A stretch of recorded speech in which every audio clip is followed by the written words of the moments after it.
రాను రాను రాజగుర్రం ఏదో అయిందన్నట్టే ఉన్నది పోన్రి తెలంగాణలో పోలీస్ శాఖ కథ. ఆయన దగ్గరనే పెట్టుకొని చదువుల శాఖ లెక్కనే పరుగులు పెట్టిస్తున్నాడు రేవంతన్ సారు. ఇగో ఈ పంతులు పేరు రంగరాజన్. హైదరాబాద్లున్న చిలుకూరి బాలాజీ గుడిలో పూజారి. చాలా మంచి మనిషి అని అందరూ చెప్తుంటారు. మొన్న 10 మంది వచ్చి గుడికాడ లొల్లి లొల్లి చేసిపోయినరు. ఆయనను కొట్టిండని అంటున్నారు.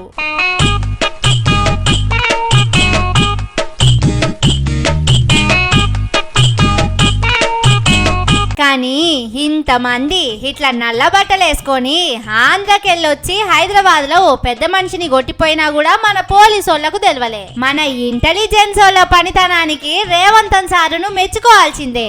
ఇక ఈ ముచ్చటిట్లుంటే పాత బస్తీలో ఓ లారీ యాక్సిడెంట్ అయింది. డ్రైవర్ ను పోలీసు వాళ్ళు తీసుకుపోయి స్టేషన్ లో కూసబెట్టిండ్రు. అగో మావోడిని ఎట్లా తీసుకుపోతావని పతంగి పార్టీ ఎమ్మెల్సీ సారు పోయి డ్రైవర్ ను లారీని స్టేషన్ లకి వెళ్ళి ఇప్పించుకొని తోలుకపోయిండు.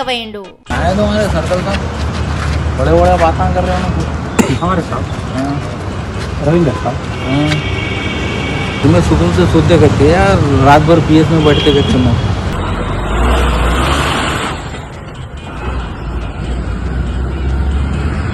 పతంగ్ పార్టీతోని రేవంతన్ సారుకు మొన్నీ నడమనే దోస్తానా కుదిరింది కదా.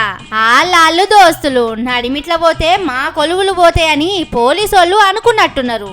ఎమ్మెల్సీ సారు రాగానే డ్రైవర్ ను లారీని ఇడిచిపెట్టిండ్రు. అంటే చూడుండ్రి పోలీసు శాఖతోని రేవంతన్ సారు ఎంత మంచిగా పని చేయిస్తున్నాడో. పతంగ్ పార్టీలను ఏమనొద్దని వాళ్ళకు కూడా తెలిసిపోయింది.